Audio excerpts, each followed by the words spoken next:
That's okay. You asked the question, I answer.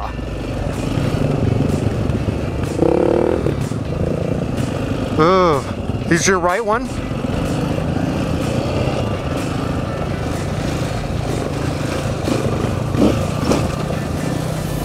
How old I am? 34.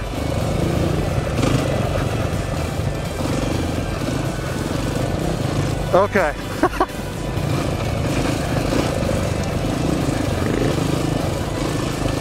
I grew up in Colton, Oregon, which is, well, until I was 14, and then I moved to Sandy, which is where I live now, in the same house. Yep, my wife and I, Emily, bought the house for my parents 2 years ago.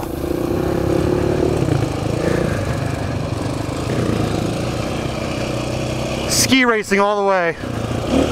Yep, I grew up, started skiing when I was 7 and started racing when I was 12. And I raced for both Sandy High and also for Mount Hood Academy. Yep, hit 73.3 miles an hour when I was 12 years old.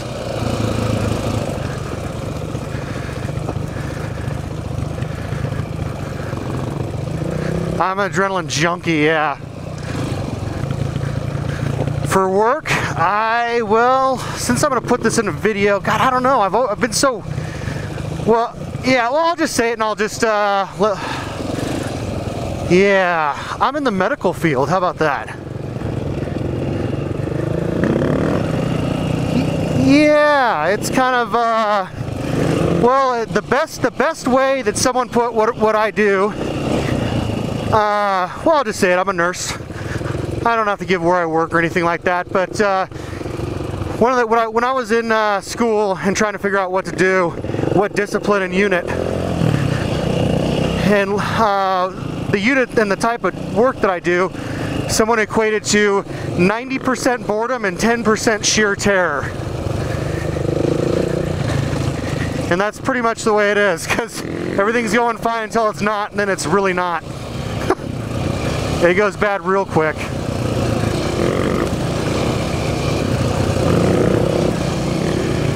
Like I said, I started skiing when I was 7. I was never really interested in ball sports. I can't catch and throw. I look like a retard trying to throw a ball.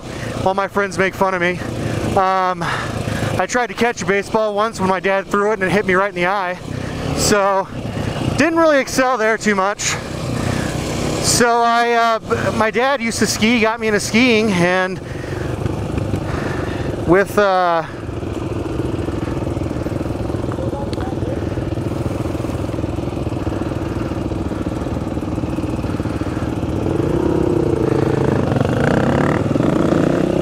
see, after I got into skiing, I just fell in love with it. And then I don't remember exactly how I got in the racing thing.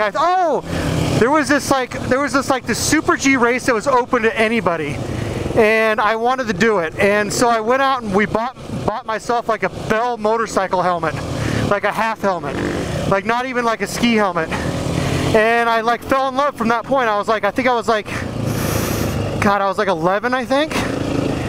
And then maybe I was younger than that. Maybe I was more like 10, because it was like, I think I was like 12 or 13 when I did that downhill and made that speed record. But anyway, so yeah, I just kind of got into a program up on the mountain, and then by the time I was in high school, we actually moved to Sandy from the place we were living. We're living in like farm country, and so we had 20 acres, and we moved to Sandy to get closer to the mountain so I could ski race. I got into it through my buddy Ben, Don G. Huffer, and Travis. They had been riding they rode for a long time, since they were like, I don't know, 19, 20, mainly dunes. And I remember those guys used to tell me to get a bike they were trying to get me into motorcycles for the longest time. And I also raced sailboats, used to rock climb and mountain bike, mountaineer. And I just had too much going on, and I'm like, man, I just don't have room and money for another sport. And then finally, we went on a trip, and Ben brought Kelsey's quad for Emily to try. And so Emily spent the weekend riding Kelsey's quad and fell in love with it.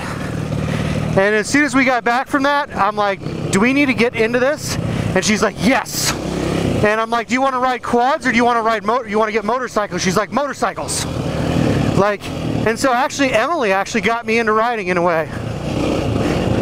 And then from there it was, we both got bikes within like, I'd say 3 weeks after that trip, and never looked back.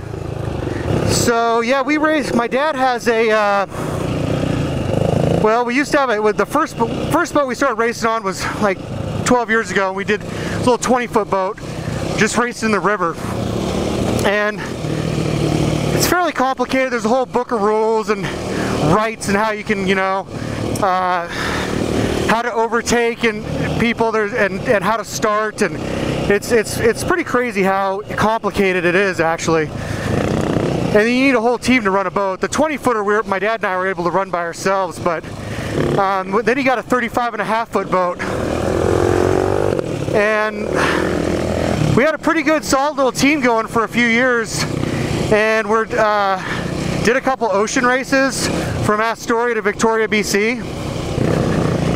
And then actually, did I ever tell you my whale story? We actually, it was just 2011. We had just started. We had a really good crew, lots of new stuff on the boat. We were really like dialed in that year to actually try to win our class. And about a wind was blowing freaking pretty good.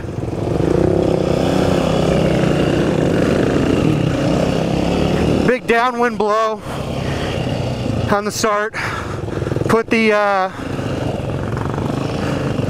big colorful chute called the spinnaker up. We're like, had some pretty good wave action going on. Started the race. About a half hour in, we just moved everybody off the bow of the boat to settle in. I was driving, and about 5 feet off the starboard side, a humpback whale came breaching out of the water and hit our mast. And the mast came raining down on us, and then the whale landed on the right starboard side of the boat as well. And so it was like a holy crap moment. And then we spent like the next like hour just going into action, cutting everything away from the boat. Actually had to get towed in by the Coast Guard. Luckily, no one died. And then after that, I kind of got out of the I got into heavy into a yacht club and was Commodore for a while and making, you know, helping make changes and all that stuff. And then more MOTO happened. I got into MOTO at the same time the whale thing happened, and it was like right before the whale thing happened. And so I just kind of had trouble with the politics in the club and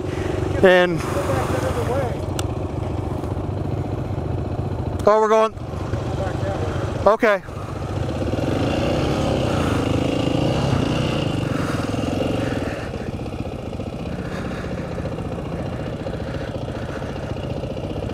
Oh yeah, I actually, well yeah, we took Tyler out when he was out with us. Didn't have a whole lot of breeze, but yeah, like I like cruising like the San Juan Islands and stuff. I have a racer mentality in me though. Like I have like this competitive. Oh, your camera's off. That's okay.